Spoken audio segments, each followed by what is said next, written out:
Hi guys, सो मेरा नाम प्रीति है। मैं 24 साल की हूँ और today I am in front of you guys because एक चिल था यूट्यूब वीडियो स्टार्ट करने का। I mean it's born out of my fear of camera.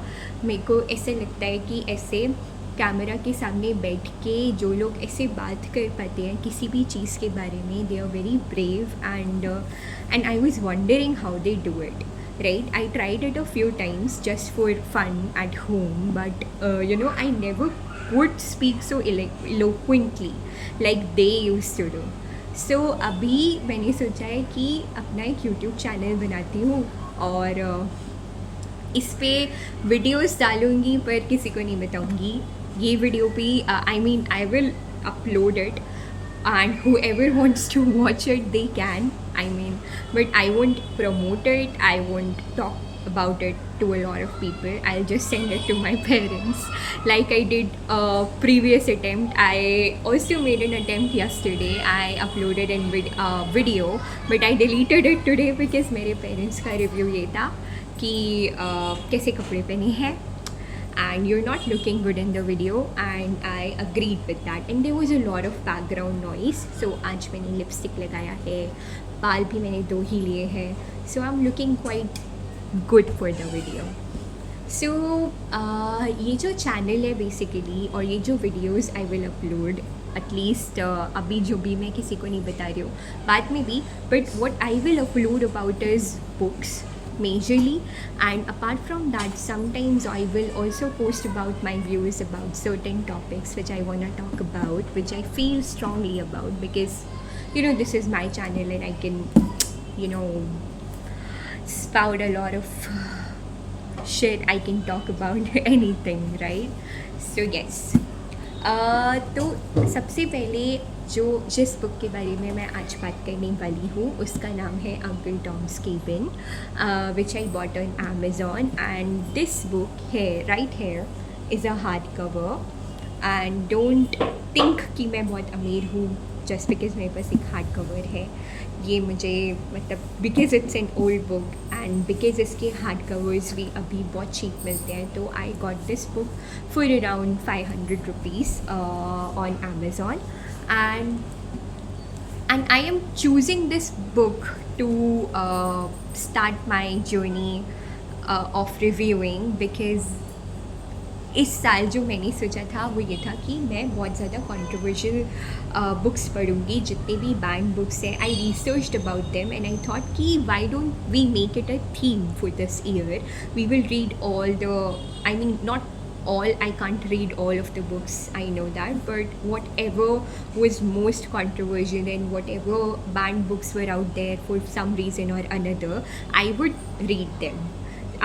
Indian and English books. Okay, so I have a list for the entire year whatever I'm gonna read, and this book was one of them, Uncle Tom's Cabin. And I am talking about it because ये book मेरे को बहुत ज़्यादा अच्छी लगी. I mean, this book is really close to my heart because इसको पढ़ते वक्त मैं मेट्रो में बहुत बार रोते रोते बची हूँ. I mean, I was on the verge of crying and I didn't cry because I wasn't amongst a lot of people. And उससे पहले भी घर पर बैठकर भी मुझे बहुत बार रोना आया ये बुक पढ़ के, because it's about black history in America in the 80s and 90s. I mean, in those, I should say in the 19th and 20th century, because इतना ज़्यादा स्लेवरी वहाँ पर रहा है, ब्लैक लोगों के साथ वहाँ पर बहुत गलत हुआ है. सो हैरियट बीचर ने जो ये बुक है ये लिखा था उन लोगों की कंडीशंस को पूरी दुनिया तक पहुँचाने के लिए, कि मतलब this what I loved the most about this book was कि ये book is the, firstly it is written as a fictional story. I mean, it's a fiction, but it being a fiction, it's still not fiction. I mean, it touches the reality of that era. It touches the reality of black people in that era, right? और जो दूसरी चीज़ उन्होंने किया था वो ये था कि उन्होंने सारा बुरा चीज़ें नहीं बताया. The way she started the story, the way she started all these slaves which she have described in this book, उन लोग सबको she has kept in a very homely place जहाँ पर उनका एक obviously एक white family है जिनके ये slaves हैं, they are taking care of them and मतलब वो इन्हें बहुत अच्छे से ट्रीट भी करते हैं. बट फिर आगे जाते जाते as they get exchanged, as they get bought and sold, because obviously जब भी आप किसी के स्लेव्स हो, चाहे वो आपको कितना भी अच्छा ट्रीट करें, you are not someone who is free, you are at their will. And this is what the author wanted to convey to the people.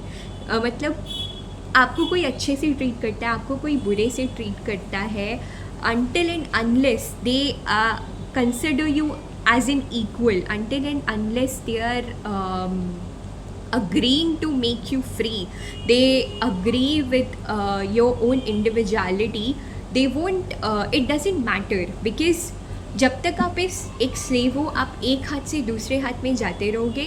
उनका यही कहना था, इस पूरी बुक में भी यही हुआ. एक इंसान जब तक फ्री नहीं था, वो किसी अच्छे इंसान के पास भी गया, वो किसी बुरे इंसान के पास भी गया, पर उन लोगों का पूरा टाइम जो रेंज था वो उनके खुद के कंट्रोल में नहीं था, वो दूसरे लोगों के कंट्रोल में थे. पहली चीज़ तो किसी का आपको अच्छा ट्रीट करना डजंट मीन कि वो आपको equal as an equal treat कर रहे हैं. जो ब्लैक लोगों को ज़रूरत था वो इक्वालिटी का था. And this book has very beautifully conveyed that message. Okay, and other than that this the second thing that this book talks about is faith.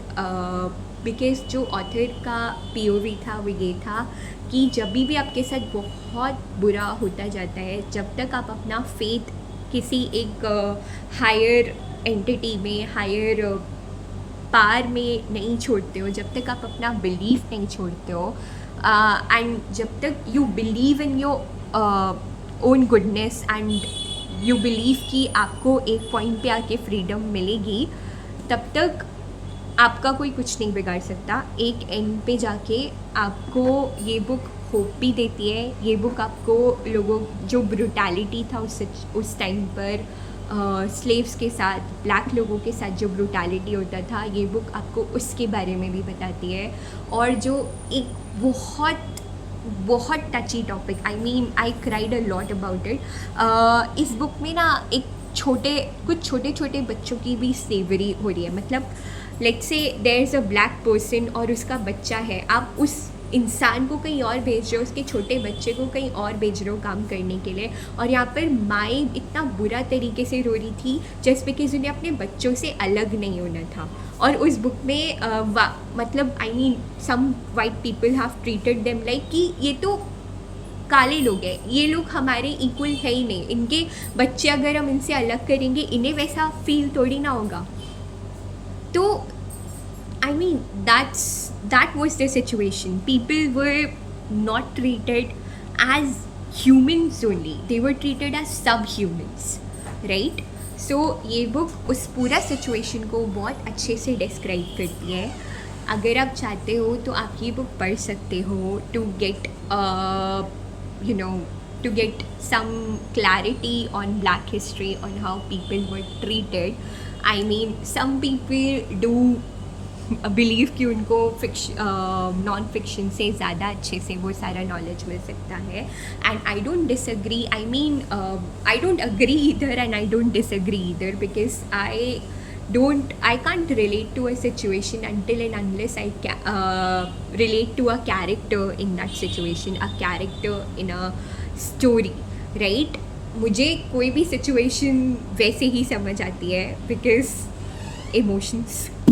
And कुछ लोगों को थोड़ा दूसरे तरीके से भी समझ आता है. They want to read it technically, practically, and they want to learn about a lot of terms, and eventually I am also gonna do that. I have also done that in the past, but this was one of those books जिसकी वजह से I really did come in touch with the situation, right? So it's my recommendation for 2026 for you guys, because it was my own recommendation to me for this year. And with that, yes, this was my first review session. I hope you liked it. And please don't mind the background lighting, please don't mind the noise because I'm not a professional.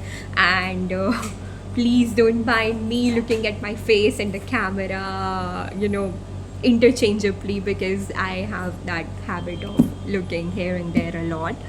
But yes, thank you. And if you liked it, please drop a like, please subscribe, and bye. See you in the next video.